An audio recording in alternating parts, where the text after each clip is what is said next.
All right. Today we start the fun stuff. Proofs! Yeah!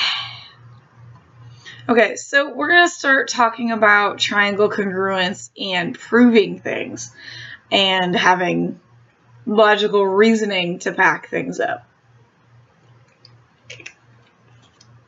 So, things that are congruent have to have the same shape and size.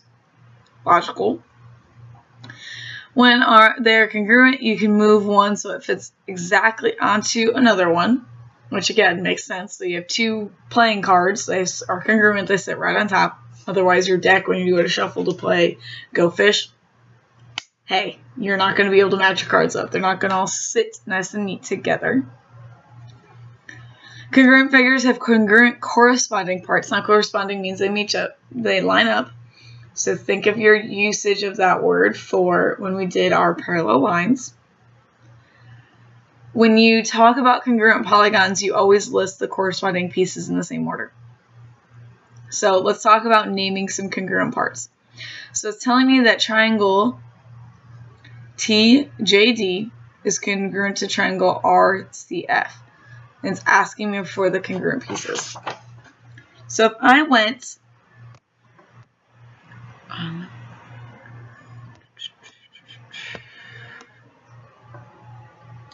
I have my sides, because I have the sides of a triangle.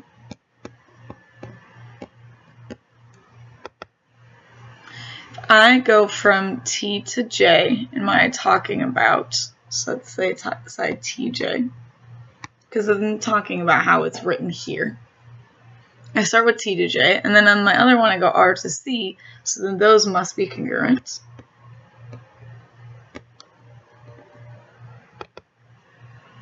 Next, I go to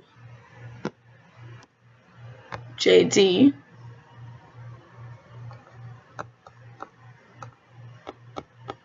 That has to be congruent to CF, because again, I'm looking at the order that I see in my triangles here.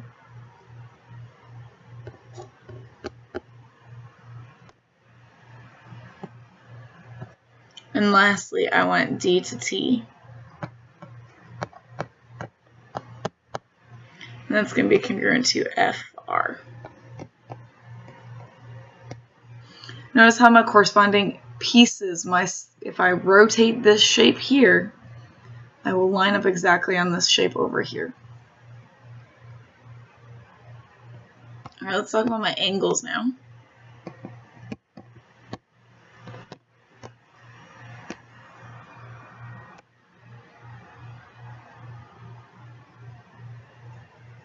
Try this. See if this color works. I don't know if it'll work or not. So we started with angle or side T. So if we're starting with this angle, angle T is congruent to angle R. Remember, I like patterns. It makes my life easier. It makes more sense. So then I went from T to J. So angle J must be congruent with angle C.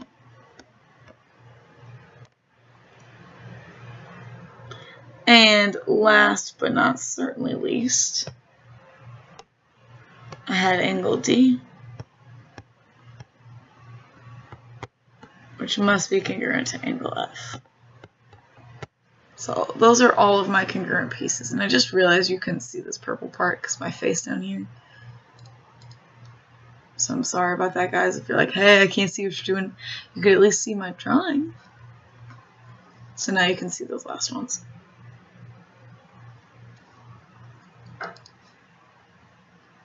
Okay, I want you to pause this video, and I want you to taking a look at how we just did number 1. List how you're going to do these ones. So pause and come back and check your answers.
How did you guys do? So basically what I did when I was doing this, as you notice I didn't mark anything up because I was hoping you would, is I just went around in order like I had done before. So if I started over here, I have W to Y. So that starts with M to K. Then I went Y to S, which would have to be K to V. And then I went SW, which is VN. So I always like to look at the first one to see how I'm going to go around, the first side anyways.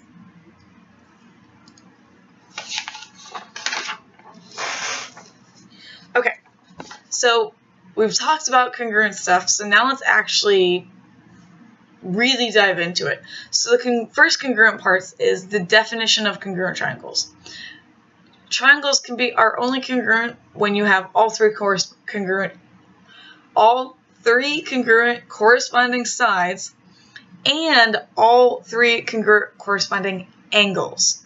So you need 6 things.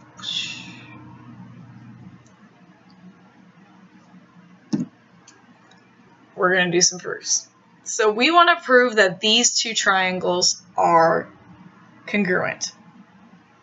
Now, notice we're given, it says given here. That means stuff that we're given as freebies, or we can clearly see it. It's either given to us written or it's given to us pictorially.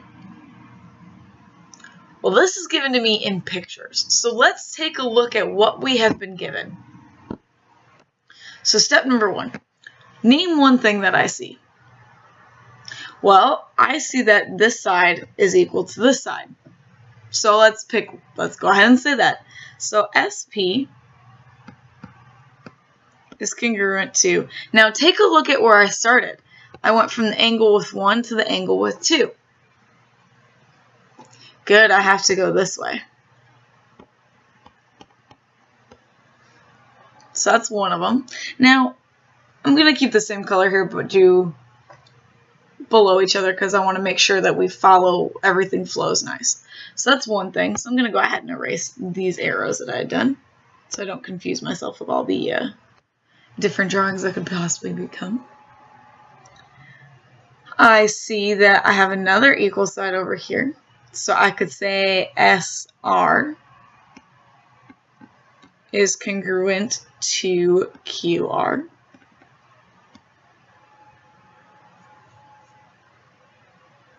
Well, I have some congruent angles. So angle Q is congruent to angle S. Now, angles are what's a little tricky. I only need to do one letter if it's clearly that's the only letter. Now, if you look at P, notice how I have an angle here, an angle here, and a big giant angle here. So angle P there's 3 different things I could be referring to. So if I talk about angle P, I need to talk specifically about the different parts. So since it's split, I have to use 3 letters. I'm going to undo those weird marks so we don't confuse ourselves.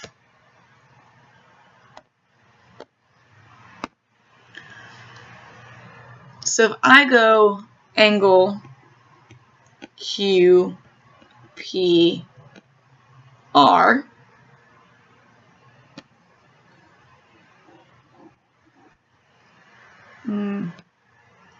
go Q to P to R, notice that direction. I need to say that's congruent to angle S to P. Oh, P's for turning into an R.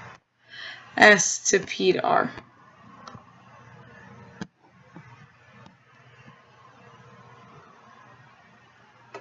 Okay.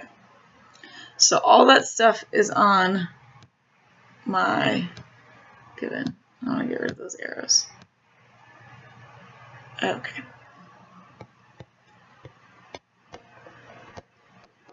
This is me just trying to get rid of these arrows that I drew in over here. And all of those big giant things are given. Because it's been given to me on my picture. Well, I need to know 6 things. I need to know 3 sides.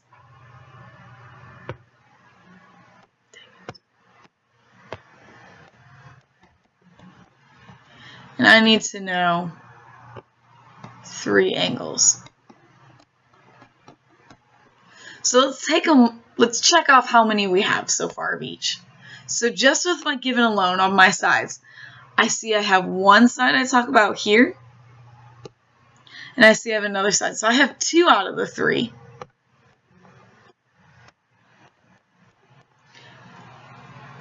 Let's take a look at my angles.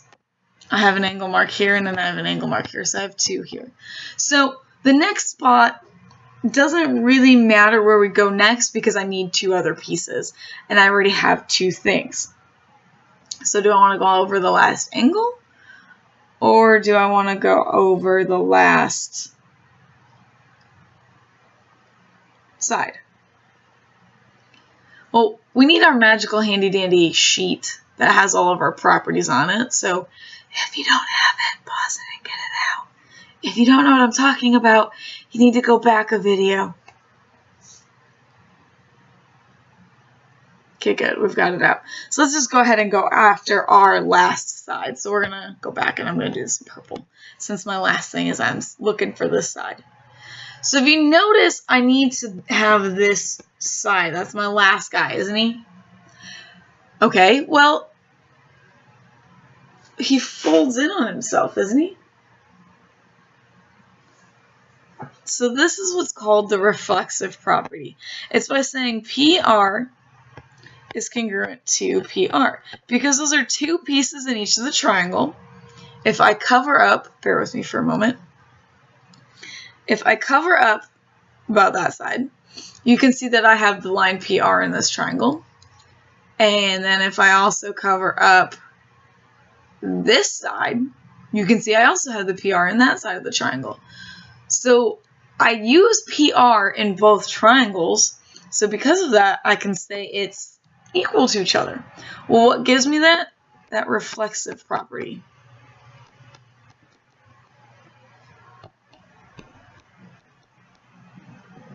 Wow, I cannot write today. Let me try this one more time, guys. It is not working out for the writing today.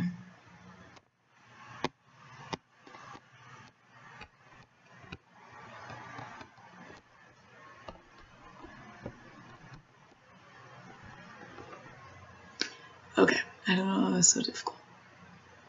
So now if you notice, I have 1 side, 2 side, 3 side. Woo, we're good. 3 strikes, I'm out. So now let's look at finding that last angle. Well, again, I'm looking for angle R.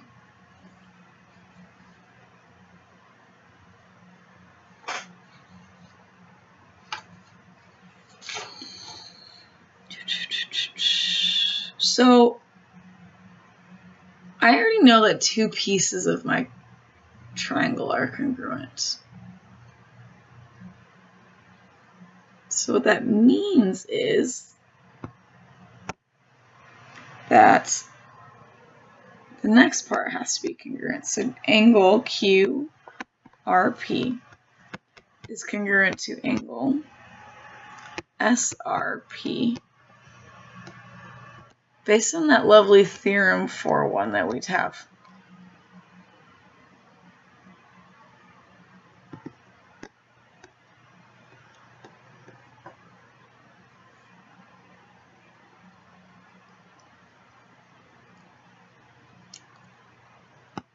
So I have my 3rd angle.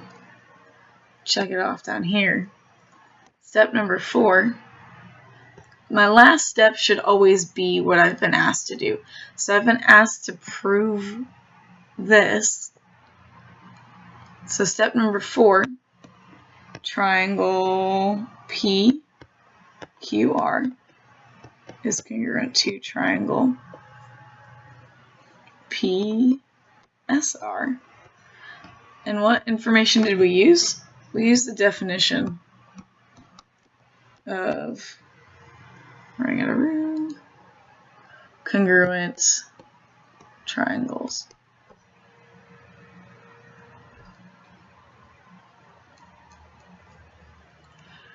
All right, that was a lot. What I want you to do is try and see if you can tell me what's been given in this next, tell me what's been given in this next one, in this next example. Show me that you know what is going on.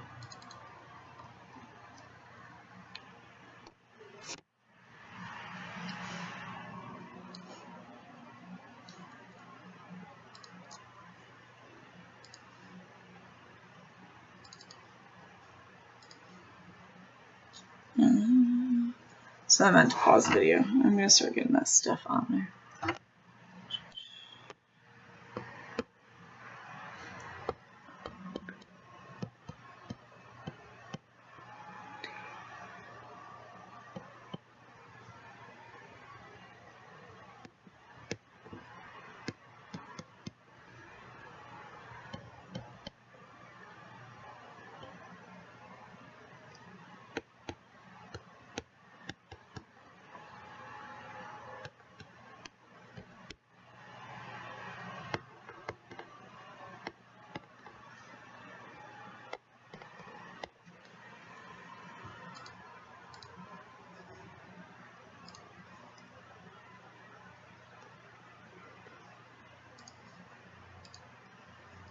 Okay, so we should, oops, I forgot to finish.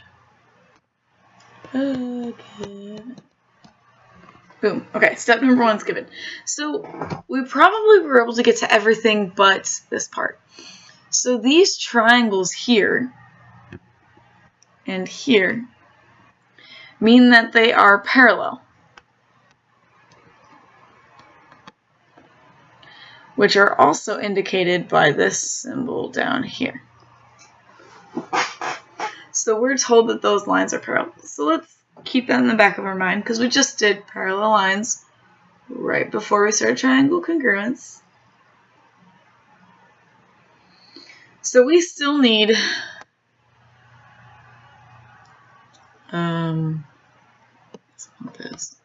we still need 3 sides. And I'm going to switch colors for that last one because that was hard to kind of see. And 3 angles. So right now, I only have 2 angles. And I only have 1 angle and I have 2 sides. Side. This last statement does not mean I have all 3 sides. It's saying I have something is parallel. So I need that 3rd side. So let's go ahead and try and find it together. Well, cover up your triangle. Where's my missing side? Good, it's at AC. So I need to know something about AC. Well, isn't that exactly what we did in this last one when we were looking for that last side? So AC is going to be congruent to AC, and that's going to be based on the reflexive property, which we can shorthand to RP. It has to be equal to itself. So boom, we got our 3 sides. Awesome. Now we got to do some stuff with my angles. That's going to be a little bit more tricky. That's where we're going to have to pull our knowledge of parallel lines up. So if this is parallel, ooh, that was really bad. Let me try that one more time. If this is parallel to this, and this is my transversal, you see that image coming up? What do I know about, ooh, let's pick a good color for this. This angle compared to, say, this angle. They're equal, but why are they equal? Alrighty, think about that some more as you tell me what you know about this angle and this angle. They're also equal for the same reasons. I'm going to go back to that green so we can keep our color coordinating system. Let's go down. Angle, not picking anyone in order, BAC is congruent to angle DCA, and angle BCA is congruent to angle DAC based on my alternate interior angles, or my AI, because we just talked about that with my parallel lines. All right, well, I've got my three sides. I've got my 1 angle, 2, 3 angle. So I got those gone. So let's talk about what I had to prove. So step 4, triangle ABC is congruent to triangle CDA. Why? Definition of congruent triangles.